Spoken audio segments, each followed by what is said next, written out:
Ladies and gentlemen, welcome to The Right Time, a Wave Sports and Entertainment original. My name is Bomani Jones. Thanks for listening wherever you get your podcast. Thanks for watching us on YouTube. Rate us, review us, give us 5 stars. You only give us 4 stars, I'm inclined to believe you are a hater. Also, subscribe, like, please. Appreciate you. It is Foxworth Friday. Domonique Foxworth, what's going on? Chilling, man. Like, everyone keeps talking about how we halfway through the season, and like, I don't know if I feel good about that or I don't, because we aren't actually halfway through the season, because no matter who wins the Super Bowl, we working all the way through it, and this is easy and exhausting at the same time. Yeah, we're halfway through the regular season, right? Like these games for funsies. Like we're halfway through that. Although I will say, by the way, we're presented by Prize Picks. I see your Prize Picks. I don't you're right. We are running through this season. It does not feel to me like it's been however many weeks, though I admit that's largely because I took 3 months off from work. That I think has a measure. That might make it harder though. Like, I find that you're not always in conditioning. Like, those first couple of weeks is tough for me, at least. Oh no, but what it means is them first 6 weeks flew. They ran right through. I wasn't really a participant in that. We got a couple good games this week. We got some other just interesting peripheral NFL stories. But I want to start right fast. We got the Jaguars and the 49ers. That's who's playing. Don't you remember when the 49ers were good? Do you remember when people were saying Brock Purdy was Joe Montana? It was this month. Or last month. It was last month. It wasn't this month, but it was last month. It was just happening. Is that over now? Yeah, I think that's over now. I mean, it might all come back together when they get everyone healthy again. And I mean, I think it's obvious. We talked about this Purdy thing. The Purdy portion and his success, I think, is very much reliant, like a bunch of young players, quarterbacks specifically, it's relying on the things around him. And the fact that he had high levels of success, I think people wanted to pretend like he was something different than most quarterbacks. And I don't mean this to say, like, even first round quarterbacks, anyone who's listened to me knows that I believe that they need a lot of help and support.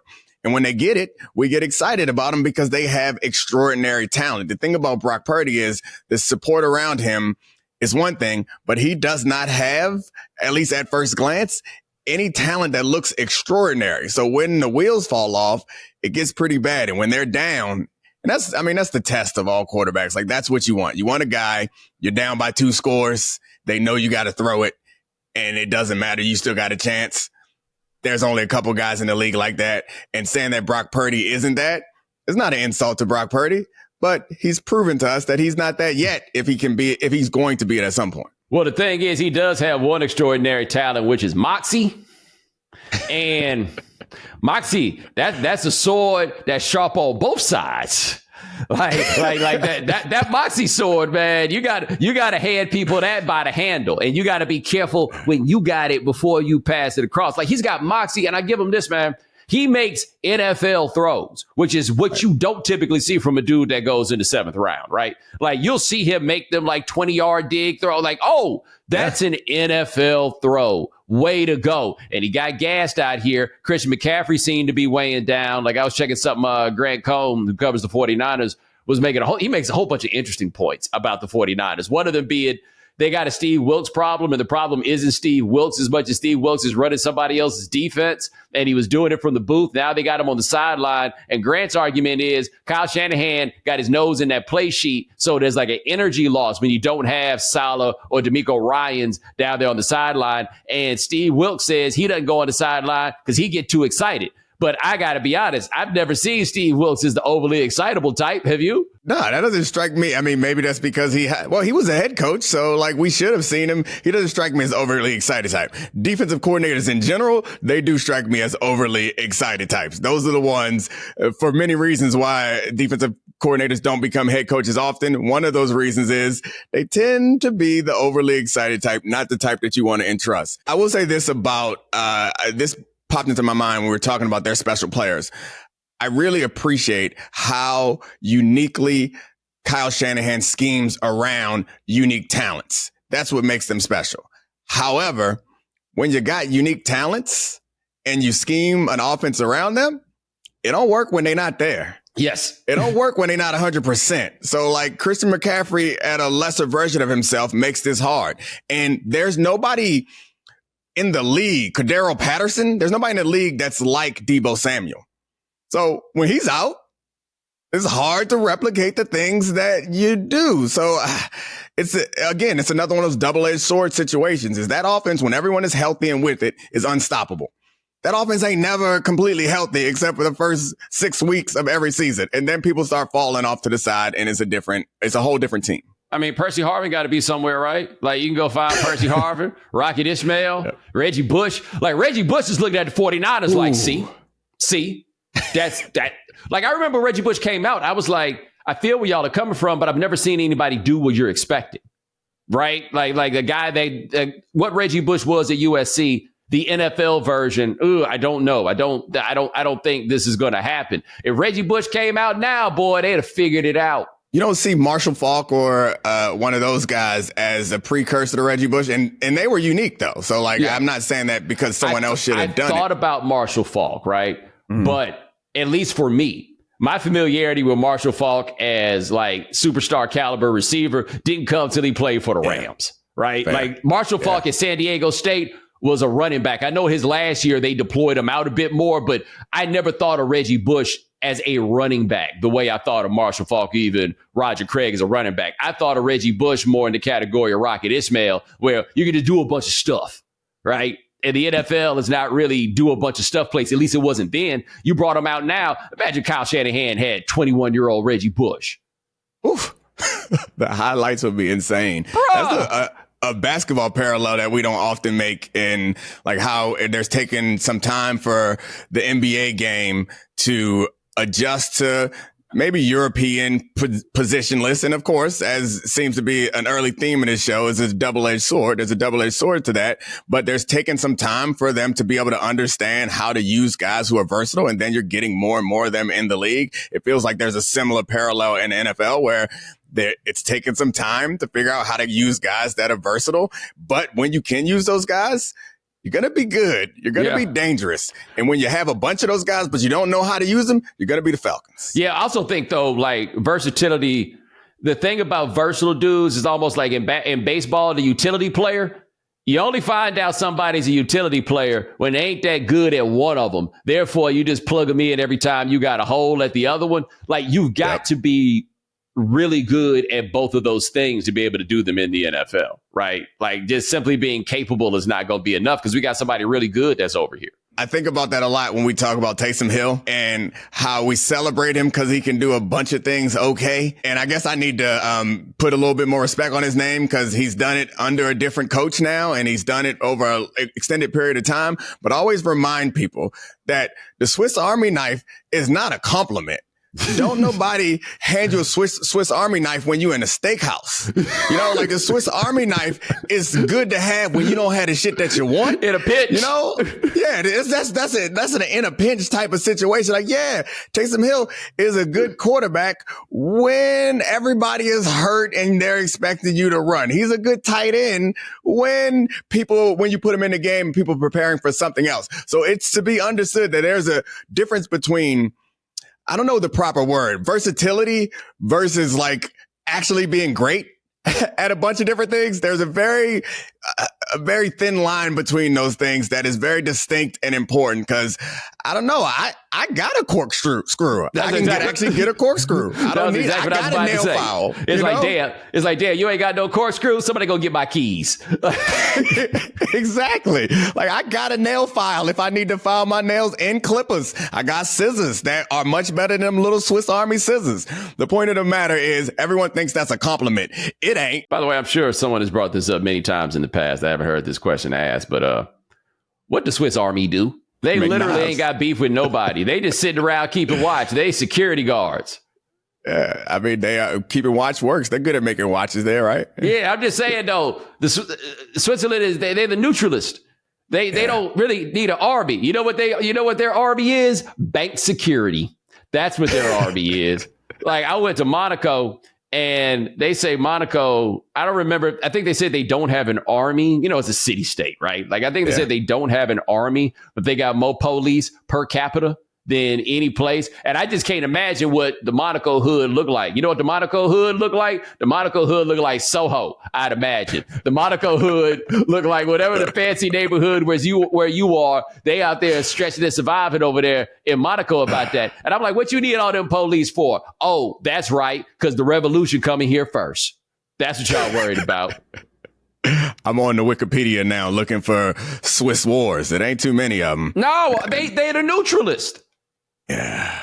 They're the neutralists. What they getting in? What is the neutralist country in the world getting in a war for?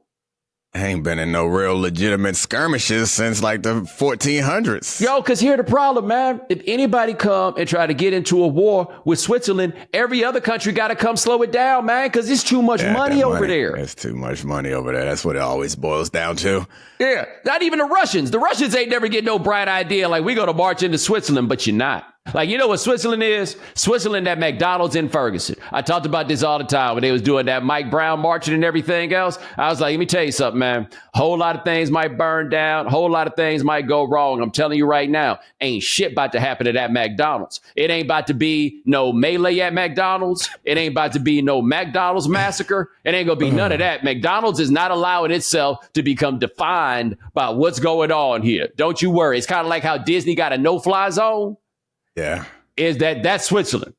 You know how they have the Big Mac index to like rate economic change? Yes. I feel like they also need to have a McDonald's index to rate how hostile stuff is in the neighborhood, because if the McDonald's getting wrecked, oh, we are in full World War mode right now. If they busting up them McGriddles, we got a problem. Yeah, I got news for you. You go in there and bust up that McDonald's right there when you want. See if you make it to the car. See if you get there. See if you get there. Everywhere? I feel like the Waffle House down south is.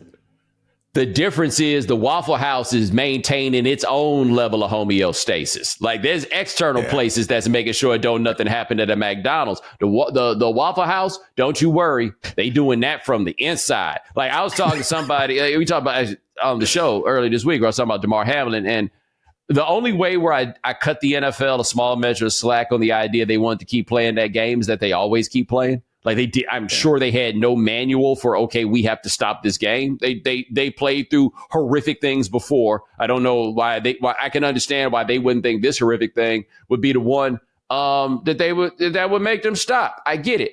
That's kind of like the Waffle House, man. Somebody busts up in the Waffle House, try to rob it and get shot, take 3 shots and lay down on the ground. If you think them waffles is going to stop slanging, you crazy. That's fair, especially the NFL. When you are close into something, it looks a lot different than when you are far away. I remember we talked that night that the DeMar Hamlin thing happened, and we both were like, did he just die on the field? They can't play this game anymore. It was obvious to me immediately, and both of us at that moment. But I can't imagine if I am in there and I have the manual, the protocols for how we handle these situations.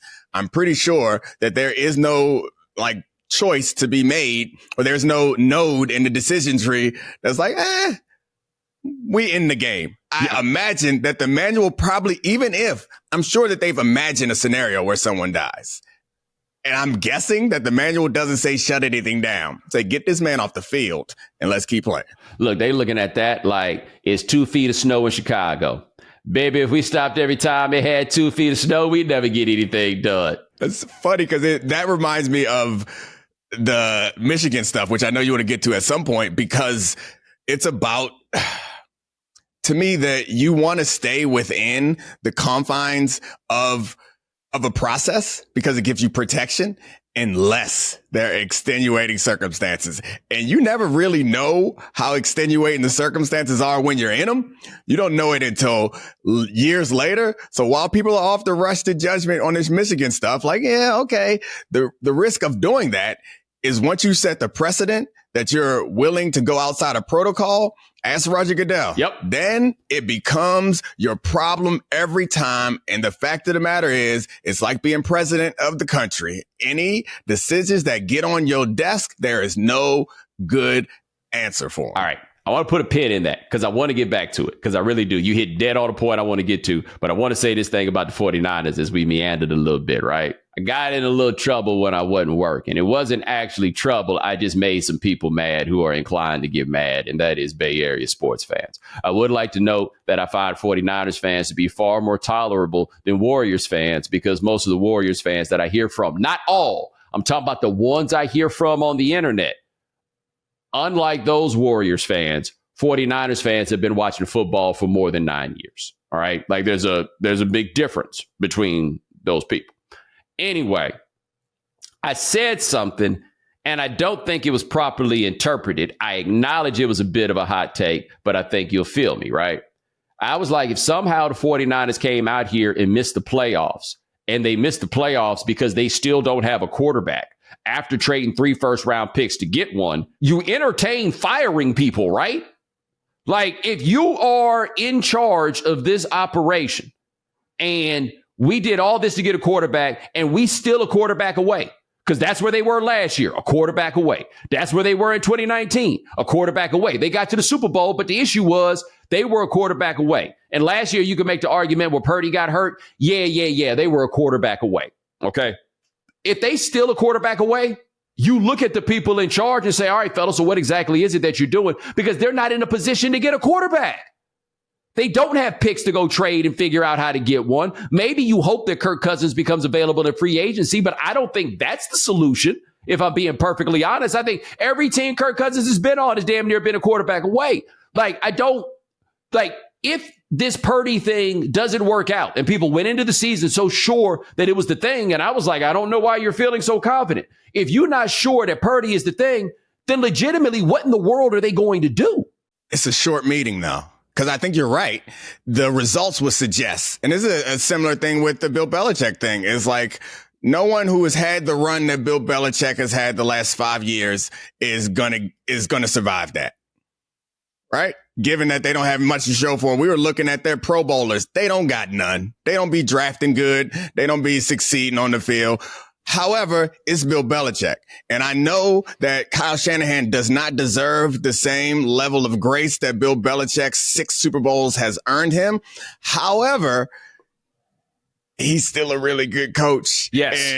And so like, I get the premise of this is a result-oriented business, but it reminds me of when you have a draft pick at the top of the draft. Do you use it on a quarterback or not? Damn your analysis, and that's the thing that people don't think about often. Your analysis of that quarterback does not matter. Everyone else's does. Because if everyone else is saying this the dude, and 49ers fans should understand this also, because y'all remember when we thought they was going to draft Mac Jones, and then everyone else said, no, y'all not. No, y'all not. Hall of Famer John Lynch and Kyle Shanahan, best young mind in football. I guess he's not young anymore. Best offensive mind in football.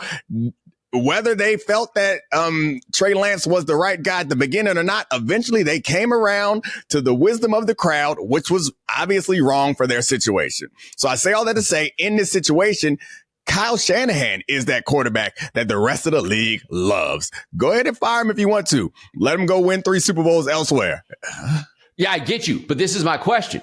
Is he winning a Super Bowl anywhere? Yeah, I get you. I understand the question. So, and by the way, I want to be clear. I'm not saying fire Kyle Shanahan because they missed the playoffs per se. Right.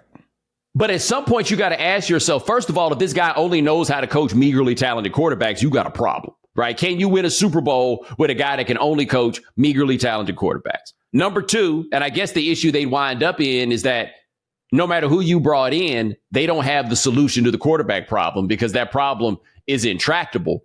But you're right. Normally, there are consequences for this sort of thing. And look, as of this moment where we stand, them making the playoffs, even in that mediocre conference, not a given. I think so. If you have this one really good skill, you are really hard to break up with. I feel like that's where Kyle Shanahan is. Maybe he ain't gonna give you the ring, but that boy talented, and they just can't leave. They just can't leave. And it's also like, to stay on the quarterback analogy, it's also like when everyone is looking around at looking at their quarterback and saying, he can't get us over the hump. We need to get rid of him. who you gonna get? That's the Kyle Shanahan question too. Like, I'm with you. There should be consequences for him not having the success that we think that they should have out there. But who you know that's going to get that success? That's fair. And I'm going to throw this out there. I think this is less about like, I can't leave because they got this skill, right? Uh-huh. This is more like, damn, it just looks so good, right? But if you be getting on my nerves, like it be these things, but just look at him. Like, that's the thing with Kyle. You be watching the games and you be like, man, just look at him. You know what I'm saying? Like, I'm trying to think of who the example is where you come around with him and then people leave and you be like, bruh, I know, but I'm telling you. Kyle be trotting them BBLs out there, play action BBLs on these people. They just can't walk away. No, they are fascinating to me because I just think that people go so hard on we don't make interesting coaches anymore, right? Like there was a time, this is top to bottom in sports. We just don't make interesting coaches anymore. And Kyle is up there as far as the interesting coaches go. Mike McDaniel seems to be more interesting, but he don't even seem like a coach. It's just kind of confusing. I enjoy him, but it seems to be confusing. But I really want to see how this goes because also as loaded as that team is, and they make these big moves to make sure, short term, make it happen, make the trade to get Chase Young. The bill come due. And they're going to have a real draft capital problem. I'm not sure I would have been, and I know they have pass rush issues, but I'm not sure I would have been willing to give up a second round pick, given that, if I'm not mistaken, they still don't have a first round pick this year, do they? Nope. I absolutely would not have given that up. However, if he get a sack to get them to the Super Bowl or win that championship game, it's the Von Miller situation. If he get that pivotal play at that time, it's going to make it look like it makes sense. But you could also look at it like, I guess this is the sunk cost fallacy situation. They already all in, man. So what you gonna hold on to these nickels for? Go ahead and slide that to the middle of the table too, trying to hold on to that one little green chip. Well, put that shit out there with the rest of your chips. Also, if we don't win the Super Bowl, we gonna get fired anyway, and there's gonna be somebody else's job to come in here and fix and correct. Yeah, the what they call it, the public choice of this is very, very interesting. Like, yeah, I'm doing this for y'all, but I got babies to feed, dog. Like, I got to make this work. But no, they gonna play those Jaguars. And if I'm Trevor Lawrence, I got to make sure y'all don't think I'm no Brock Purdy. You know what I'm saying? Like the way that people were talking about Brock Purdy earlier this year, saying he might be Joe Montana. Dog, if I'm Trevor Lawrence, I'm somebody on that team, I'm just in Trevor Lawrence here the whole time. You ready to play against Joe Montana? You ready? Trevor Lawrence is nowhere near. See, we talked about the physical traits that will land you in the 7th round. Trevor Lawrence, he don't got that issue, man. Dog, Trevor Lawrence could have been legally blind and somebody would have taken him in the 3rd round. Like, just walking in, he'd be like, nobody knew anything about him. He just walks in the door. I ain't throwing, I ain't running, and I ain't taking off these shades. 3rd round. If he would go in the 3rd round because while he may have been legally blind, the rest of us are not. Yes. You can't be 6'5", muscled, fast, white man with a cannon shoulder and long hair and somebody look at you and not say, ooh, I want to follow that guy. There are lots of people that want to follow that guy. I know they would have taken him in the 3rd round without throwing because somebody took Tom Savage in the 4th round and they'd seen him. I'm gonna throw this last thing out here about the 49ers before we go get this money. I got a nickname for Steve Wilkes. Uh-oh. Clarence Williams the 4th. When's the last time you looked at Clarence Williams III? Rest in peace. I hate that Clarence Williams III has left us, and Steve Wilkes, who's on the Brian Flores lawsuit, hadn't gotten far enough for them to make a movie about this case, because this man is Clarence Williams IV.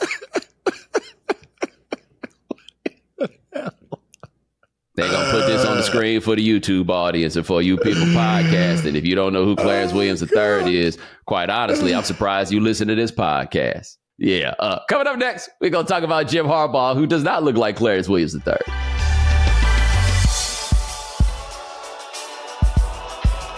Prize Picks is the most fun you have by winning up to 25 times your money this football season, and now you can play during basketball season too. You just select 2 or more players, pick more or less on their projected stats, and place your entry. And with the NBA back, you can now pick combo projections across football and basketball from the Specials League, a league created specifically for combo projections that includes 2 or more players from different sports or leagues. For example, LeBron James plus Travis Kelce at a 10.5 combo of 3-pointers made and receptions. Prize Picks is really simple to play. You can make picks and submit your entry in less than 60 seconds. So make sure you go to prizepicks.com/Bomani and use code Bomani for a first deposit match up to $100. That's prizepicks.com/Bomani. Prize Picks, daily fantasy sports made easy.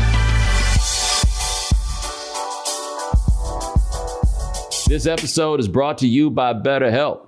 Do you ever feel like your brain is getting in its own way? For me, there's nights where I need to prioritize my sleep, but I just can't seem to do it. Whether it's a late night NBA game keeping me up or some chaotic Pac-12 after dark matchup that'll have me up till 2 a.m. You know you shouldn't be watching because it's not good for you, but you just can't do it. One helpful solution can be therapy, which helps you figure out what's holding you back, so you can work for yourself instead of against yourself. Therapy can help you learn positive coping skills and how to set boundaries within your life. It can empower you to be the best version of yourself. And it isn't just for people who have experienced major trauma. If you're thinking of starting therapy, give BetterHelp a try.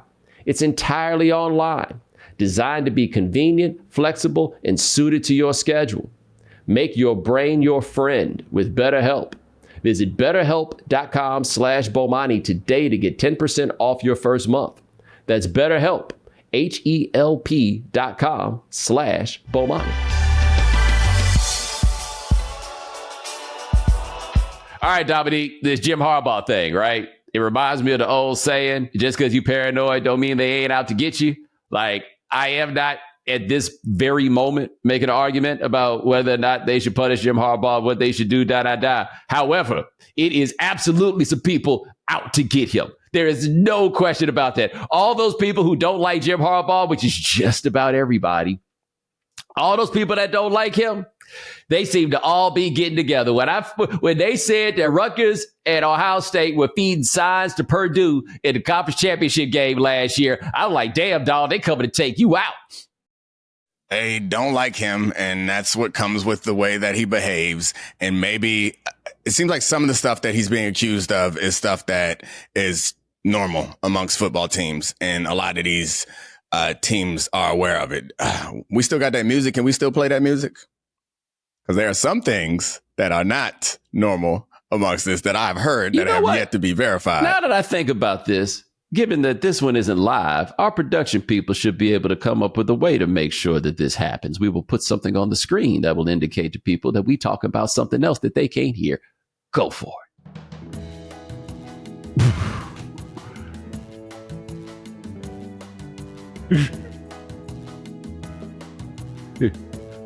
All right, and 3, 2, 1. Yes, Domonique, that is, in fact, Nanas. That is quite nanas. This is where I think Michigan, like the space they've gotten into on this, right? And I want to be clear. I'm not making a comparison between the acts. I'm trying to establish a scale, right? So something about life and like crime stuff for me that I think people get too caught up in is the brutality of an act, right? You kill somebody because you slipped them some poison, or you kill somebody because you shot him and then hacked him up. As the dead person, I don't know how much the differences are really going to make in the end, right? But we take it to another step on the brutality of the action.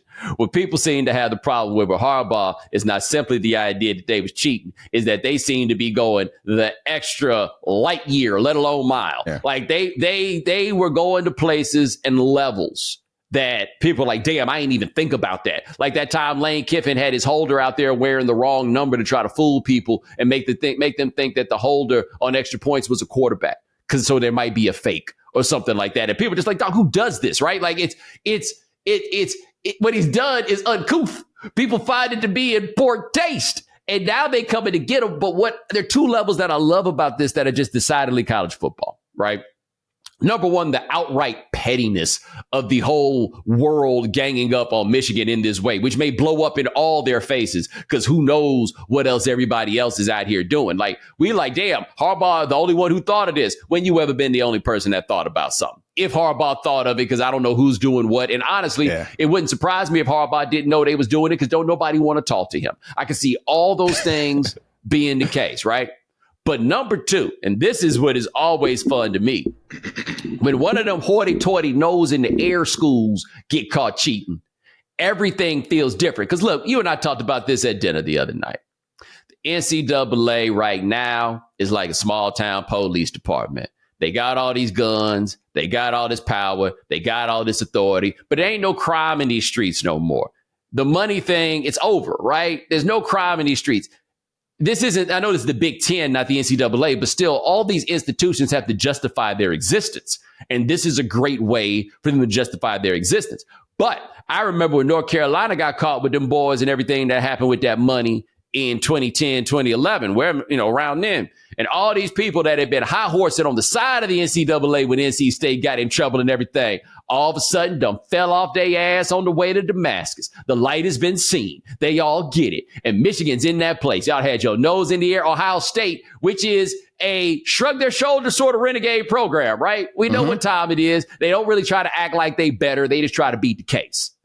Now Michigan is there. Having Michigan there is part of what makes this hilarious. The tough thing for anybody who is a Michigan supporter and trying to defend them is the circumstantial evidence that is their record changing. Yes. Their success changing, all connected to the timing of this Connor Stallions fella showing the hell up. That is really hard to push back on. And I agree. I've been around football. I've seen some cheat type stuff before. And some of this stuff does not make me uncomfortable. But I don't know, since we're in the early stages of this investigation, I don't know exactly what's happening. But I know whatever it was impactful based on those numbers. And there are some things that you can't write rules for everything. You and I have talked about this before. There is a need for unwritten rules. If I got to write a rule for every way that you guys could possibly break the law, it's impossible to keep up with it. So there are some unwritten rules. While it does not say you can't do exactly what they're doing, clearly somebody is with some good sense is going to be like, yeah, I'm super competitive, but not this far. But not in Michigan, I guess. Or I shouldn't put it on Michigan, not in a Jim Harbaugh run organization. When I look at him and I think about him, I do not see someone who is reasonable. He does not strike me as someone who is going to be the one to pull the reins back and be like, hey, maybe not that far, guys. And man, they got a particular strain of arrogance up there. Like, you ever been to a game at the Big House? Nah. Actually, I did. I went there on a recruiting visit a long time ago. All right. So I went there last year. And, everybody's got their pregame videos they play or whatever. And, one thing Michigan got for you is a hell of an alumni list. Yeah. And so they got James Earl Jones doing the voice for it. And I don't even want to try to do a James Earl Jones voice, but the line I remember, we are the greatest university in the world. That may not be verbatim, but it's very similar. And I'm looking around this crowd like, I understand that some of these people went to college, but like that's not even, but that's who they are. You know what I'm saying? Like they buy into the belief of themselves in a much different way. And now they're going to have to ride this thing all the way out. But I did see a thing, Pat Forty and Dan Wetzel got their podcast, and Forty went on and said he talked to somebody of some repute or power who said that they felt like in the history of the Big Ten, this is the biggest scandal there's ever been that did not involve match fixing. And I'm guessing they're talking about strictly on the field scandals because, Penn State is in the Big Ten, guys. And it was just earlier this year that we found out at Northwestern, they out here slapping the freshmen with their dicks. Remember that? Like we had people getting slapped with dicks to get on a team. And we out here over some sign stealing. Like, we got wall-to-wall coverage over the sign stealing. That coach got fired because they was out here slapping people with dicks in the middle of the woods. And we barely had any time for that. And I'm confused because on one level, I'm like, wow, our society is just caught up in the things that don't really matter. I'm not trying to pretend like this dick slapping is the most consequential thing that's ever happened. I'm just telling you, every time I say dick slapping, your ears perk up. Like, you gonna tell me that wouldn't have got some hits? You gonna tell me that dick slapping wouldn't have got no traffic? And I don't care if it was on the field, off the field, whatever it is. You're just not gonna tell me that stealing signs is a bigger scandal than dick slapping. Now, if somebody named Connor Stallions was flying on the sidelines of other games to dick slap people, then yeah, I can understand maybe people would think, oh, this goes a little bit farther. You know what I'm saying? But the hoity-toity academic school had dick slapping in the forest. That's a bigger scandal than this. I still work for Disney Corporation, so I appreciate you handling that whole segment without me. But I do agree that the issues that are taking place for Penn State,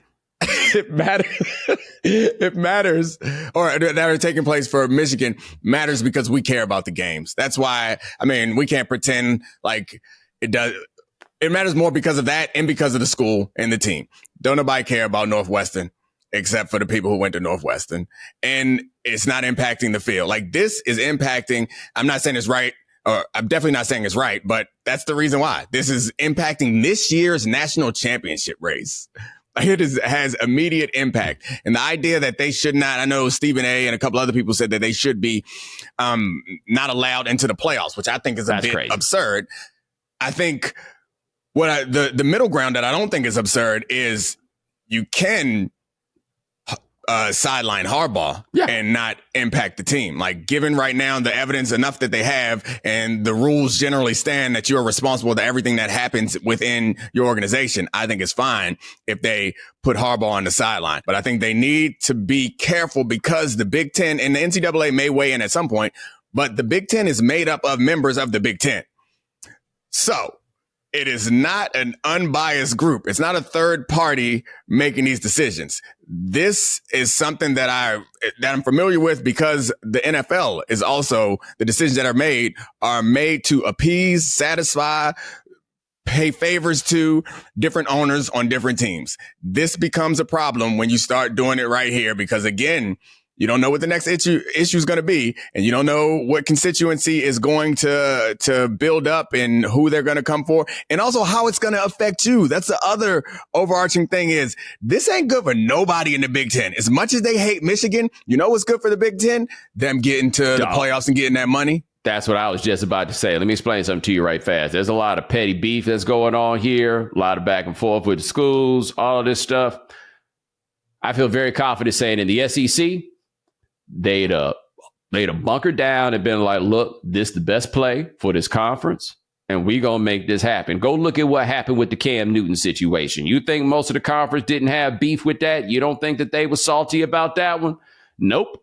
But we all going to get together. You know, there's a couple people in a couple places that was in the background, you know, trying to undercut the game. But in the end, everybody was doing what was best for the operation. The Big Ten try to act like it's a little bit, you know, the SEC is done pretending, right? Yep. The Big Ten is selling a brand that has a morality that the SEC has simply given up on. So it's going to get weird. I think they're probably going to bench Harbaugh, but I agree. Out of line with protocol, you can't really do that, man. Like, especially given that people do so much cheating in this game, you're setting yourself up for a standard that you just quite honestly can never live up to. I want to throw this out here right fast. I've seen the things come up more and more about this, and I find this very interesting, which is they saying that if Bill Belichick loses to the Colts, he might get fired. You been seeing this? Yeah. That is, I mean, to me, that feels like nonsense, but I have been seeing it.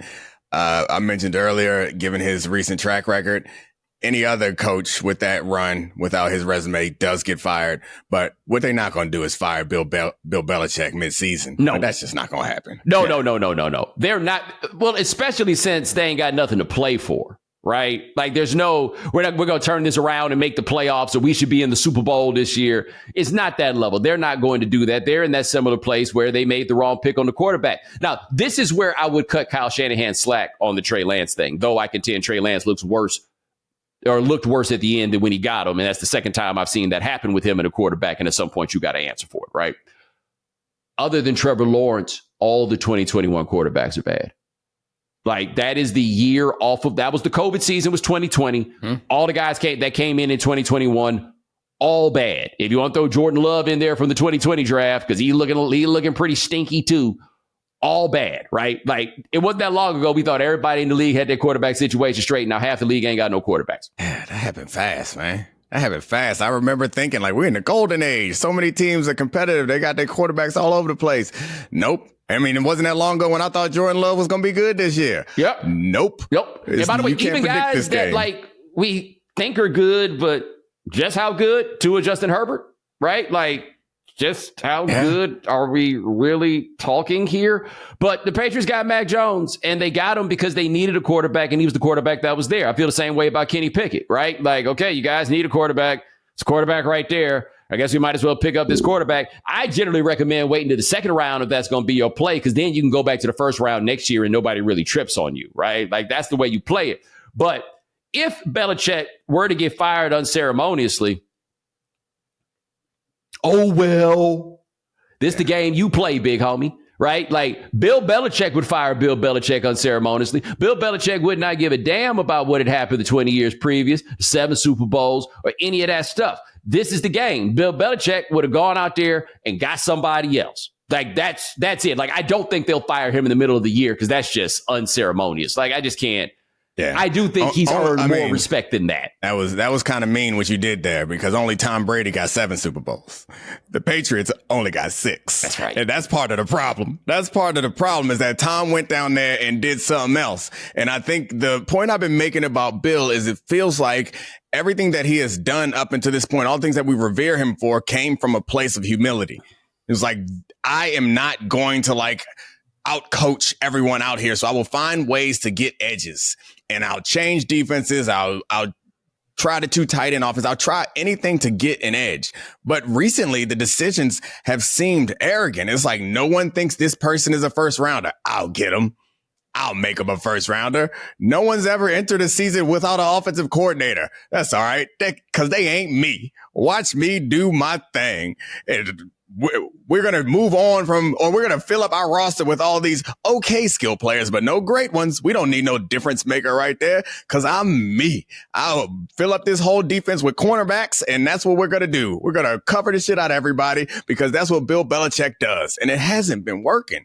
So at some point, I certainly wouldn't argue that the game is passing by, but it does feel like his idea of market inefficiencies has been wrong recently. Somebody got to step in there. And I think this is a thing that happens a lot of times with a team or a company or organization that has a lot of success under one person. It's inevitable that everyone's going to start to look at that person and be scared to have competing ideas, be scared to tell him that his shit stink. And that could lead to groupthink, which I do think is part of the problem here. And as a coach, you got 2 choices. Even if you stay a long time, you got 2 choices: get out early or get run out.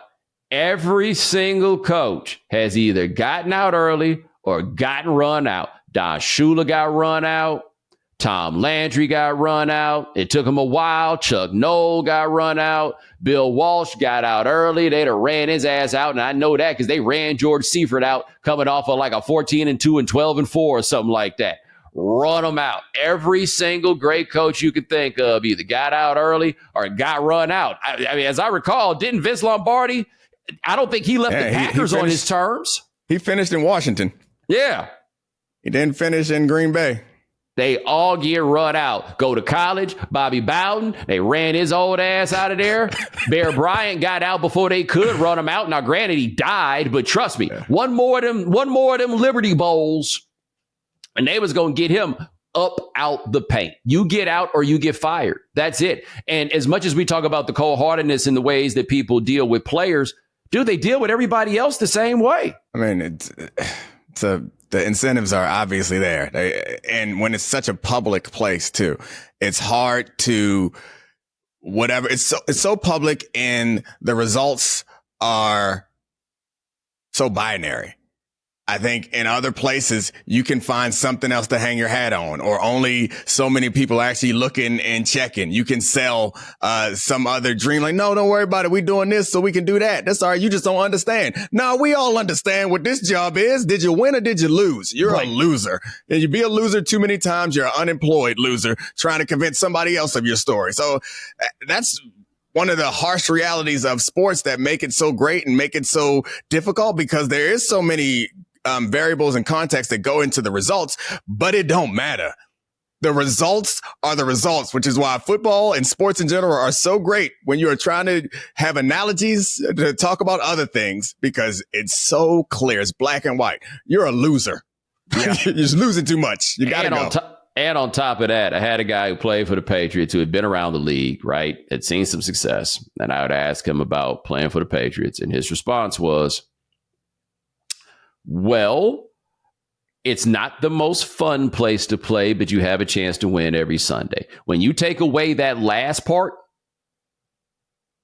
it's over. Like cats can't keep buying into this idea once you take away that last part. Now, I want to hit one last thing before we get out of here. It may be hard to keep this quick, but I'm going to try. I'm just going to ask you a question. Did Bryce Young mess it up for the rest of them? And you know who the rest of them are, right? Yeah, I do. The rest of them are the quarterbacks that ain't very big. And here's why I say that. I want to put this out here first. 10 years ago, there's no way anybody takes Bryce Young before they take CJ Stroud.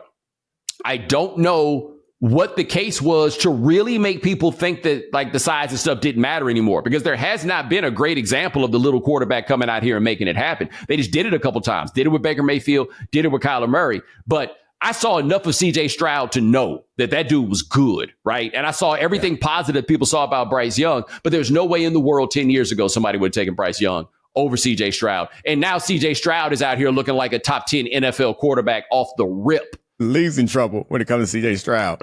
And that AFC South is going to have to reckon with that as he continues to get better. He's the best young quarterback we had in the league in a while. The size stuff, yeah, there are some old-fashioned things that exist because there's a reason for them to exist. And I think that to the point that we made earlier, there's a reason for protocol, and sometimes it protects you. And you can defend the decisions that you make because you're like, hey, just following protocol. Get a big dude is the protocol at that position.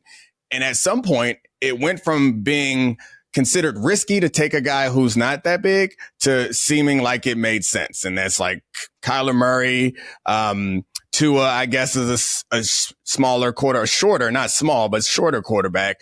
Who else? Baker Mayfield was the number one overall pick. These are guys that came into the league and weren't bad. And I remember there was a narrative that size doesn't matter anymore. At one point, we were saying that Drew Brees and all these guys, and then all the guys that we said for whom size didn't matter, it seemed like it kind of matters a little bit. And you could even argue for Tua that the concussion stuff is a result of him being small enough that he can get ragdolled to the turf in such a way. So it's like when we talk about basketball players, if I got two guys that do the same thing and one is 2 inches taller, that's 2 inches closer to the goal. Yep.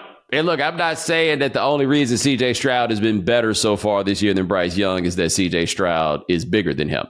But I am saying I bet the Panthers wish they had taken CJ Stroud.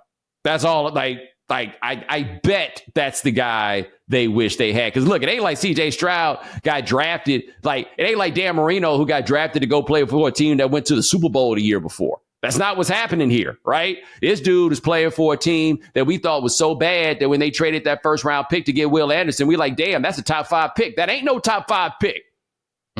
Yeah, the Panthers traded up to get to get Bryce Young. And I remember before the draft, I was thinking, oh, Bryce Young is going to be entering the best situation that any rookie quarterback has entered in a long time, because we saw the names on that coaching staff, including Caldwell. We see the record of that team the year before. The offensive line had figured out how to run the ball last year. It's like, man, it's a great situation. All they need is a receiver. They traded one away, but they had to trade him away to get this pick. All they need is a receiver. They'll be good to go. And it looked like they need a whole hell of a lot more. And down in Houston, it don't look like they need much more. Them receivers look good. Them receivers in Carolina, like they Adam Thielen, man. That's they A1. So I see the people that put that all 22 up with the where is he supposed to throw it? Where is he supposed to throw it? There is he supposed to throw it? And the answer's away. He's supposed to throw it away. Like I have no way to truly measure Bryce Young. Like I would be clear about that. He's in a bad situation, but I feel confident at this point that Stroud was the guy. Adam Thielen at his peak was not an A1 receiver. When he was young in his prime, they went and got Stephon Diggs, who was an A1 receiver. They have Adam Thielen as the one who they are force feeding right now.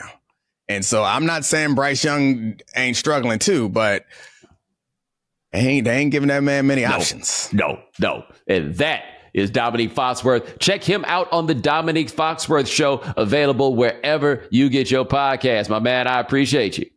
Thanks, brother. All right. And ladies and gentlemen, thanks so much for joining us here on The Right Time. Thanks for watching us on YouTube. Sean, you handles everything behind the scenes. Thank you, sir. Remember, check out our voicemail line, 323-596-7767. Oldie but goodie time. Tell us about why you had to quit football. 323-596-7767. That is our telephone number. Remember, follow The Right Time. Rate us, review us, give us 5 stars. You only give us 4 stars, I'm inclined to believe you are a hater. And subscribe.